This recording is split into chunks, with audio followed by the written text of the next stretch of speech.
తులారాశి వారికి శని ప్రభావంతో అష్ట కష్టాలు రాబోతున్నాయి. శ్రీ కేరళ మాంత్రిక జ్యోతిష్యాలయం తమలపాకు పైన అంజనం వేసి ఏ సమస్యకైనా జ్యోతిష్యం చెప్పబడును. భార్యాభర్తల మధ్య కలహాలు రావడం, ప్రేమించుకున్నవారు దూరమవ్వడం, మనశ్శాంతి లేకపోవడం, శత్రుపీడ, నరఘోష, నాగదోషం, శత్రు ప్రయోగాలు, ఆరోగ్య సమస్యలు, ఆర్థిక సమస్యలు, కుటుంబ సమస్యలు మరియు ఎలాంటి సమస్యలకైనా సరే గురూజీ సత్యనారాయణ రాజు గారిని సంప్రదించండి. మీకు 100% పరిష్కారం అయితే లభిస్తుంది. అలాగే స్త్రీ పురుష వశీకరణ కూడా చేయబడును. సంప్రదించాల్సిన ఫోన్ నంబర్ 9959729394. తులారాశి వారికి శని ప్రభావం ఎక్కువగా ఉన్న సమయంలో జీవితంలో కొన్ని కఠినమైన పరిస్థితులు ఎదురయ్యే అవకాశం ఉంటుంది. ముఖ్యంగా శని గ్రహం కర్మ ఫలితాలనిచ్చే గ్రహంగా భావించబడుతుంది. అందువల్ల తులారాశి వారు గతంలో చేసిన పనుల ఫలితాలు ఈ కాలంలో అనుభవించే పరిస్థితి రావచ్చు. ఈ కారణంగా కొన్ని రోజులు లేదా కొన్ని వారాలు తులారాశి వారికి అష్ట కష్టాలు వచ్చినట్లుగా అనిపించే పరిస్థితులు కూడా ఏర్పడే అవకాశం ఉంటుంది.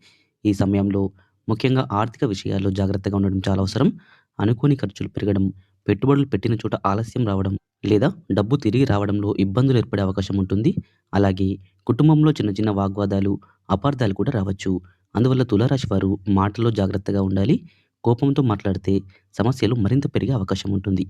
ఉద్యోగం లేదా వ్యాపారంలో కూడా కొంత ఒత్తిడి పెరిగే అవకాశం ఉంటుంది. మీరు చేసిన పనికి వెంటనే ఫలితం రాకపోవచ్చు. కొన్నిసార్లు మీపై తప్పు ఆరోపణలు కూడా వచ్చినట్లుగా కూడా అనిపించవచ్చు. అయితే ఈ పరిస్థితుల్లో సహనం చాలా అవసరం. శని ప్రభావం ఉన్నప్పుడు పరీక్షలు ఎక్కువగా ఉంటాయి. కానీ ఆ తర్వాత మంచి ఫలితాలు కూడా రావడం సాధారణం. ఈ సమయంలో తులారాశి వారు శనివారాల్లో శనిదేవుని ప్రార్థించడం వల్ల, నువ్వులతో దీపం వెలిగించడం, పేదవారికి సహాయం చేయడం వంటి పరిహారాలు చేస్తే ఖచ్చితంగా మీకు మేలు కలుగుతుందని జ్యోతిష్య నిపుణులు చెప్తున్నారు. అలాగే హనుమంతుణ్ణి భక్తితో ప్రార్థించడం కూడా శని ప్రభావాన్ని తగ్గించడంలో సహాయపడుతుందని నమ్మకం ఉంది.